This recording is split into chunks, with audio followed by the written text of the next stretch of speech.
Hello everyone, welcome to my channel. I hope you're all well. In this video, we'll talk about writing lesson plans, part 4. Let's start from things to remember when you practice sentence patterns with your students. A. After progressive practice, the teacher must ask the students to answer questions with complete sentences. For example, look at him. What is he wearing today? A shirt and pants. Please say, he's wearing a shirt and pants. The students' speaking abilities will be improved if they always answer in complete sentences. When you practice, the sequence must be clear and without any mistakes. If there's a mistake in the sequence, it will affect the learning process. C. Teachers must demonstrate every activity and games clearly in order to let the students know what they have to do. Let's take Simon Says as example. Okay, let's play the game. Simon Says. I am Simon. If I say, Simon says, raise your hands, then you must obey the command, raise your hand. If I say, Simon says, clap your hands, then you must clap your hands. If I just say, raise your hands, clap your hands, without first saying Simon says, then you do not follow the commands. You don't do any actions, okay? Make sure your students know what to follow, then you proceed to play the game. D. Don't ask individual students to answer your questions at the beginning when you do the practice, or you will scare the students. Before we practice with the students individually, we practice with the whole class first, and then half of the class, and then pair up the students to practice. If you follow the sequence, the students will feel confident to answer your questions. For example, when you practice the sentence pattern, what color is it? It's blue. You must ask the whole class to practice it first. The sequence is as follows. The teacher asks, what color is it? The students answer, it's blue. Then divide the students into two teams, Team A and Team B. Team A asks, what color is it? Team B answers, it's blue. And Team B asks, what color is it? Team A answers, it's blue. Then number the students in both teams, 1, 2, 3, and 1, 2, 3. The students with the same number will work together. Therefore, the two number 3s would work together. If there are too many students, for example, 30 or 40, the pair work is usually omitted. In another situation, when you ask, what color is it? Number 2, the students who have been numbered 2 in each team must answer the question individually. Remember to stick to this sequence. Students will feel more relaxed if they are familiar with the sequence of questioning. Doing this will allow the students to be more comfortable in your class as they feel familiar with your teaching style. This will in turn make your teaching more effective. Next, let's talk about the 5th step of writing a lesson plan, which is evaluation. It is important to evaluate the progress of your students constantly. We can assess the students' learning abilities and their problems through evaluation. If there's only teaching without evaluation, teachers won't have a clear understanding of the students' ability and will teach them something that they are unable to learn or something that they have already learned. Students will lose interest and motivation if the lesson's contents are either too difficult or too easy. Additionally, when the teaching is too fast or too slow, students won't enjoy the lesson. Therefore, it is essential to keep evaluating. However, teachers must know evaluation does not necessarily mean testing. There are many ways of evaluation. Number 1, oral demonstration. Let students talk about what they have learned. For For example, you can use a show and tell activity. Number 2, designing games and activities are good ways of evaluating students' learning progress. For example, you divide the students into 2 numbered teams and place a smiling face and a sad face on the board. Then show a picture and describe the picture with a sentence. For example, Mary is wearing a t-shirt and jeans, and then call out a number.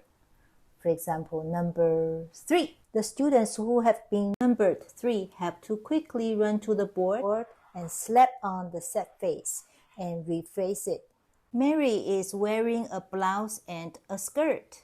With the activity, you will quickly grasp your students' listening and speaking abilities. Number 3, worksheet. Design some assignments for students to do. For students who have only listening and speaking skills, teacher can design some worksheets with pictures. For those who are able to read and write, teacher can assign them some reading and writing tasks, such as picture compositions for oral and written tasks. Number 4, testing. Testing is one way of evaluating students' performances. Teachers must be clear about what the aim of the test is, whether they are designing an oral or written test. Well-designed tests can measure students' performances and build up their sense of achievement. Badly designed tests, however, will frustrate students. After doing a test, teachers should let students know what their mistakes were and give them correct answers. Next one, let's talk about the last step of writing a lesson plan, which is application. The function of a language is communication, so students must be familiar with the vocabulary and sentence patterns in order to use them appropriately.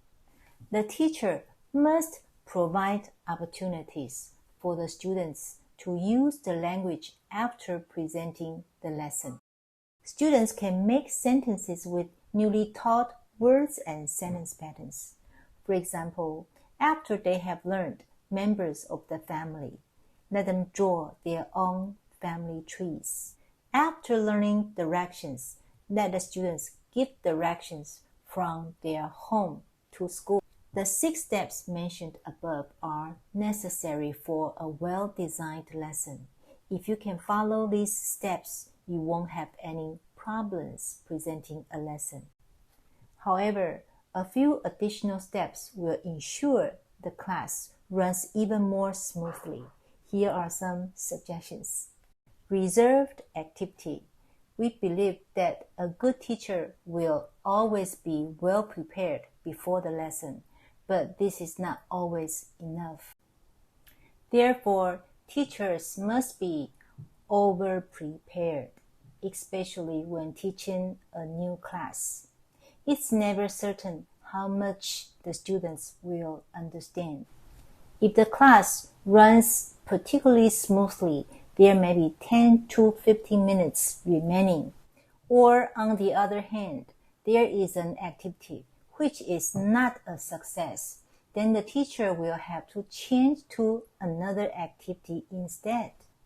Extra preparation, therefore, will ensure the class runs smoothly and there is less stress for the teacher. Next is homework. Homework provides students with a chance to practice what they have learned in class.